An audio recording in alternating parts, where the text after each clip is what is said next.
I had always been drawn to the serenity of winter's embrace, the way the snow blanketed the world in a hushed silence.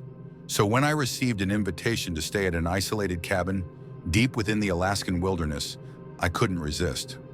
The promise of solitude amidst the pristine snow-covered landscape was too enticing. The journey was arduous. After a long flight to Nome, I embarked on a treacherous drive through winding, snow-laden roads. The cabin, owned by an old friend named Jack, was miles away from civilization. He had assured me that it was well-equipped and that the tranquility would be worth the effort. Upon arrival, the cabin stood as a solitary sentinel against the encroaching woods, its wooden structure partially obscured by the relentless snowfall. Inside it was cozy, with a roaring fireplace and rustic furnishings. A sense of peace washed over me as I settled in, ready to embrace the isolation. The first few days were idyllic. I spent my time exploring the surrounding forest, captivated by the untouched beauty of the snow-covered trees and the crisp, cold air. At night, the sky was a canvas of stars, unmarred by city lights. However, as the days passed, an unsettling feeling began to creep in. It started with the footprints. One morning, I noticed a trail of them leading from the forest edge to the cabin's front door. They were large, too large to be any animal I was familiar with, and they had an odd, elongated shape. I brushed it off as a trick of the light, or perhaps the tracks had been distorted by the wind. But the following night, as I sat by the fire, I heard it, a faint, almost imperceptible scratching at the door. My heart raced as I approached, but upon opening it, I was met with nothing but the biting cold and an empty expanse of snow. Sleep became elusive. Every creak of the wooden cabin, every howl of the wind, set my nerves on edge. I began to feel as though I was being watched, a constant prickling sensation at the back of my neck. One particularly frigid night, the power went out. The cabin was plunged into darkness, the only light coming from the embers of the dying fire. As I fumbled for a flashlight, I heard it again, the scratching, more insistent this time. With flashlight in hand, I approached the door, every instinct screaming at me to turn back. But curiosity, or perhaps a need for answers, compelled me forward. I swung the door open, the beam of the flashlight cutting through the darkness. There, at the edge of the forest, stood a figure.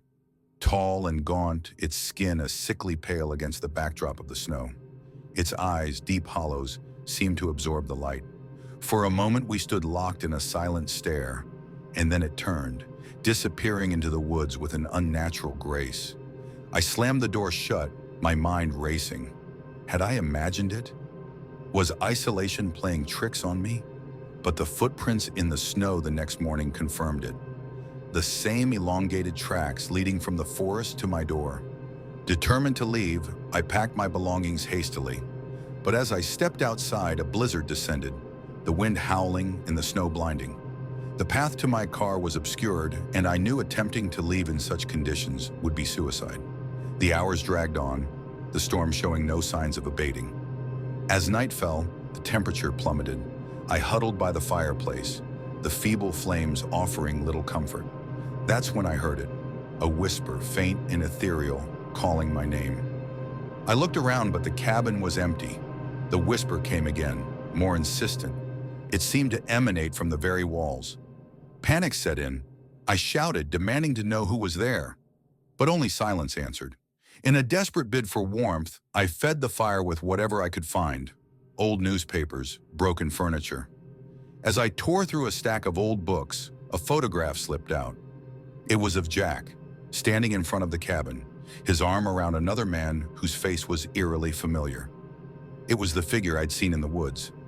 On the back of the photograph, in faded ink, were the words, "In memory of Daniel, lost to the winter of '95. A rush of cold air sent a violent shiver through my body. I was slipping into hypothermia, my hands trembling as I clutched the photograph. Whether it was my imagination or something else, I knew one thing for certain. I couldn't stay in that cabin any longer.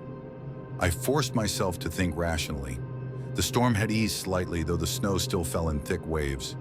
I layered every piece of clothing I had, grabbed my emergency supplies, and braced myself for the brutal cold. Stepping outside, the wind cut through me like a blade, but I pushed forward. My car was half a mile away, buried under a thick layer of snow. My best chance was to follow my own tracks from when I arrived. I kept my head down, focusing on every step, refusing to glance back toward the looming forest. After what felt like an eternity, I reached my car. My fingers, stiff with cold, fumbled to start the engine. It sputtered, coughed, then roared to life. Relief washed over me as I cranked the heat, rubbing feeling back into my hands. As I pulled onto the snow-covered road, I risked one last glance in the rearview mirror. The cabin stood silent, untouched, as if it had never been disturbed. But just at the edge of the tree line, barely visible through the swirling snow, a tall figure watched. I didn't stop. I didn't think. I drove. I never told Jack what happened. When he called a week later to check in, I lied, saying the trip had been uneventful. But deep down, I knew the truth. Whatever had been out there watching from the woods, it was still waiting, and it wasn't done. I had always been drawn to the serenity of winter's embrace, the way the snow blanketed the world in a hushed silence. So when I received an invitation to stay at an isolated cabin deep within the Alaskan wilderness, I couldn't resist.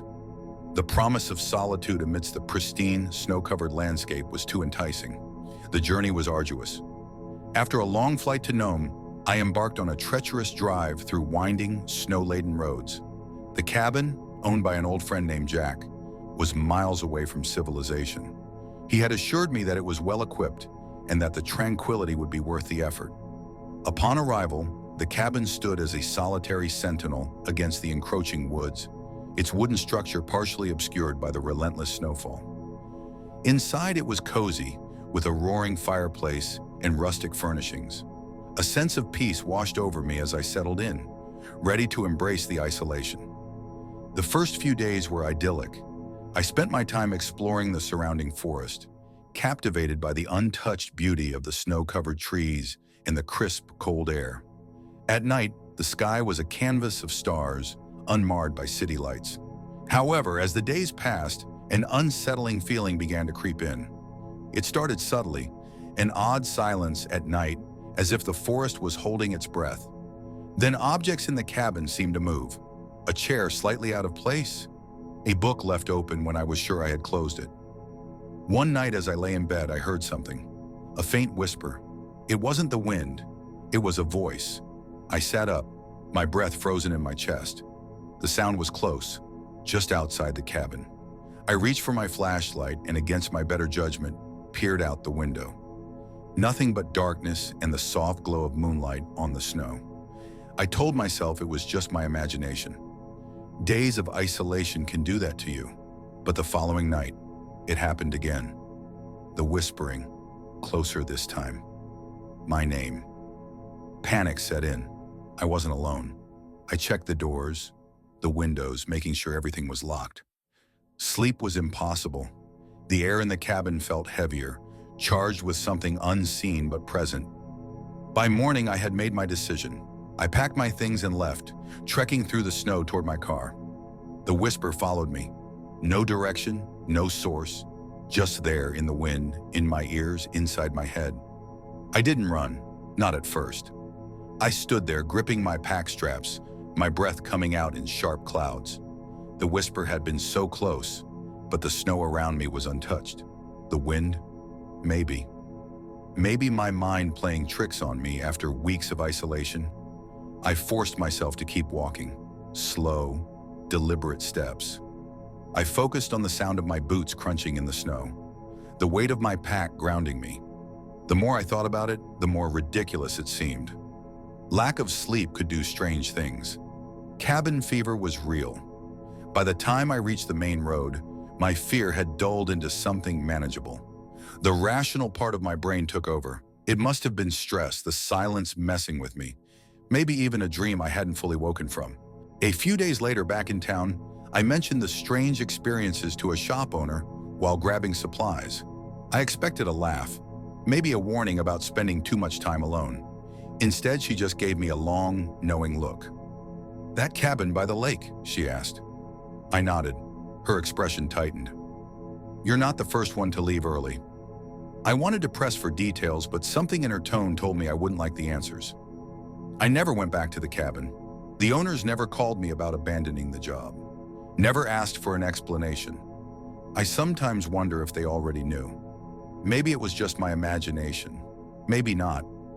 But I know one thing for certain: I will never spend another winter alone in the woods. I don't go to the lake in winter anymore, not after what happened 5 years ago. I had been staying at my grandfather's old cabin, an isolated place on the edge of a frozen lake in Maine. He had passed away the year before, and I went there to clear my head, to be alone for a while. The cabin had always been a second home to me, a place of comfort and familiarity. But in winter, it took on an entirely different presence. The lake, usually teeming with life in the summer, was nothing more than a vast, frozen void. The forest, so full of birdsong in the warmer months, had fallen into a deep, suffocating silence. The first few days were peaceful. The snow was thick, the air sharp, the quiet absolute. The lake stretched out like a sheet of glass under the pale winter sun, and for a while I felt at peace in the stillness. During the day, I would chop wood, cook simple meals, and read by the fire. At night, I would sit on the porch, bundled in layers, staring at the stars scattered across the sky. There was something eerie about the vast emptiness of it all, but I convinced myself that was part of the charm. Then, on the third night, I heard it, a deep, low creaking noise echoing across the ice. It woke me from a dead sleep. I sat up in bed, my heart pounding in my chest. The wind outside was barely a whisper. Inside the cabin, everything was still. For a few moments, I thought I had imagined it. But then, there it was again, that slow, deliberate groan. I told myself it was the ice shifting, the way frozen lakes sometimes groan under pressure. That was normal, wasn't it? But the sound wasn't random. It came in steady intervals, like footsteps, slow, heavy, approaching. The next morning, I walked down to the lake's edge. The surface was untouched. No cracks, no footprints. Just smooth, glistening ice stretching endlessly in all directions. But I couldn't shake the feeling that something had been there, just beyond the tree line, watching. That night, the sound returned, a long, drawn-out creak, then another, and another. It was coming closer. I sat up in bed, gripping the edge of my blanket. My breathing was shallow, my mind racing. It had to be the ice. It had to be. Until I heard the knocking. 3 solid thuds against the wooden door. I froze. I was alone. The nearest town was miles away. No one knew I was here.